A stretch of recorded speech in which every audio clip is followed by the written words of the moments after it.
আমরা প্রথমে ভিডিওটি দেখব, তারপরে ভিডিওতে থাকা ফানি কমেন্টগুলো তোমাদেরকে পড়ে শোনাবো।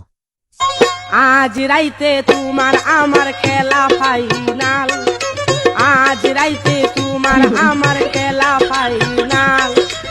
तो चलिए शुरू करते हैं। খেলা কয়টায় শুরু? লে সকালে বান্ধবীর অবস্থা।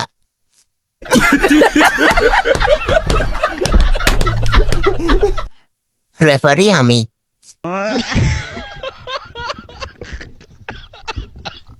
লাইভ দেখার মতো কি কোনো ব্যবস্থা আছে? কি ভয়ঙ্কর গান!